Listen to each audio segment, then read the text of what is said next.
Hello, I'm Adam Fish, and this is a tutorial on how to hack and play as the unplayable characters in Marvel vs. Capcom Infinite.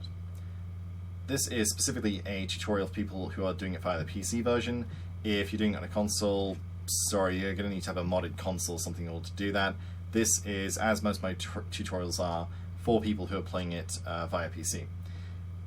For this, you're going to need three things. You'll need the game itself actually open, you'll need a hacking program such as ArtMoney or Cheat Engine, and you are also going to need the character values for this game. Don't worry about the character values, I'll provide them in the description.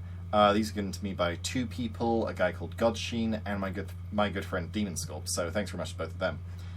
With both the game and the hacking program open, make sure to also click this section here, the select process thing. You'll see the game in a drop-down tab, and you'll then be able to select it. You'll need to do that before anything works, basically.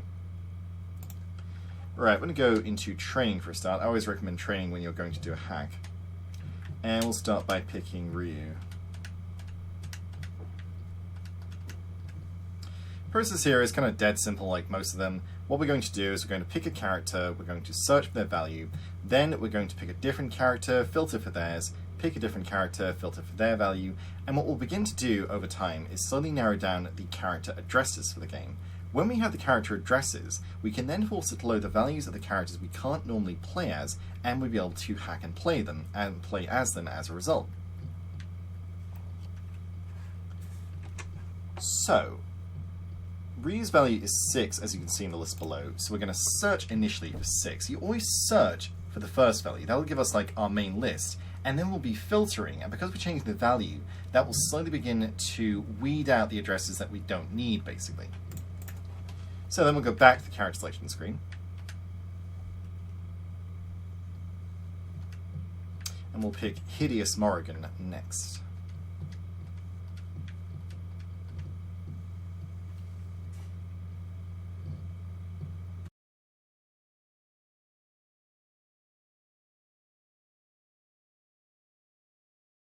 Right, and Morrigan's value, as you can see in the list, is 10. So we are going to filter this time for 10. Remember, search initially and then filter subsequently. So alright, we've done that. Now we'll go back to the character selection screen and we'll pick a different character. Let's go for Gamora this time.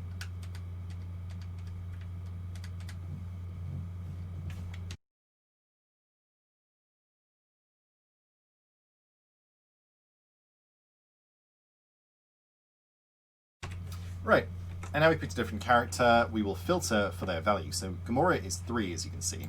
So we're going to filter for 3. It's a good sign. You can do that a couple of times as long as it's on the same character. Sometimes you'll narrow it down a bit more. You don't have to, of course. You can always just pick a different character and then do a different value, but sometimes that will narrow it down just a little bit more. And then let's go for Dante next.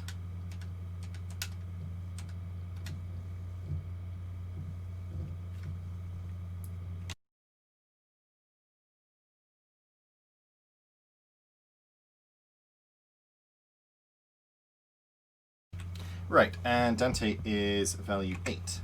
So we're going to filter for 8, because, yeah, that's his value. And we have 4 addresses. Superb. So, despite all its issues, I'll say this for Marvel vs. Capcom Infinite, it's very, very consistent when it comes to hacking. And that's good, because there are, well, quite a few unplayables in this game.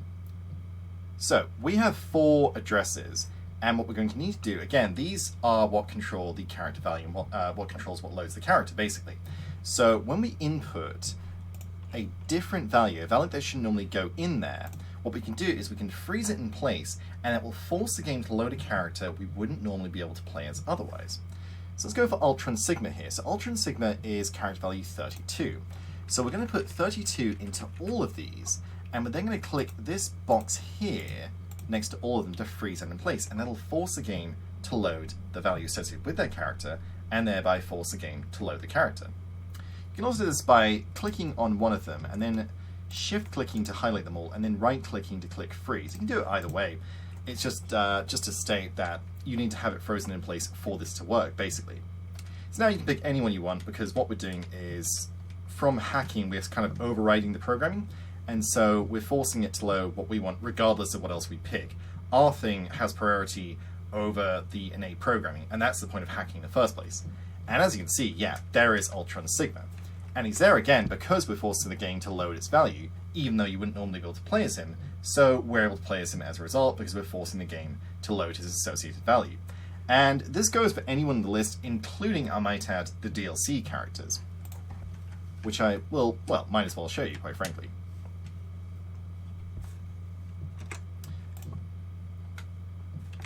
So, as you can see, these are the DLC character values here. So Black Panther, for instance, is 36. Now, even though I don't have the DLC for him, all I have to do is type in 36 into all of these.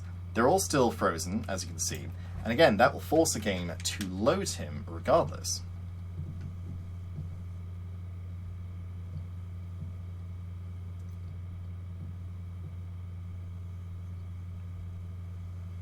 And yeah, as you can see, playing with Black Panther despite not actually owning the DLC. A better company, of course, would have patched that out in some way, but Capcom gave up on this game long before any of us did, so it's not something I'd worry about. I usually would say something like, please don't abuse this online or what have you, but it's very clear Capcom no longer cares about this game, so honestly, if you want to do a hacked team, I'm not even going to advise against it. Have fun, as long as you're doing something with this game. I think that's all that matters by this point. So yeah, as a reminder, you can do this for the second character slot as well. So all you'd need to do is do the same method, but you'd be hacking for the values for the second character that you did instead. Now, when you press this arrow here, the little green arrow, it adds all. You can have these in place and then do a separate hack. So you'll be able to get the secondary characters' values here, or addresses rather, bring them in alongside these ones, and then you'll be able to force the values for both of them in place, and that's how you can have a team of two characters at the same time. People worked this out incredibly early on with this game. I remember some videos from, I think it was Maximilian Dude, where he was going up against, like, hacked teams of two Dantes at once. It was... It's amazing how quickly, not only people broke it, but how little Capcom cared as well. So, yeah, have fun with this game, basically. As you can see, these are the values. Whatever you force to load in place, it will load correctly. And that includes, I might add, Ultron Omega, which I'll just show you. So his value is 33, so I'm typing 33 into all of those. Pick whoever you want, again, doesn't matter.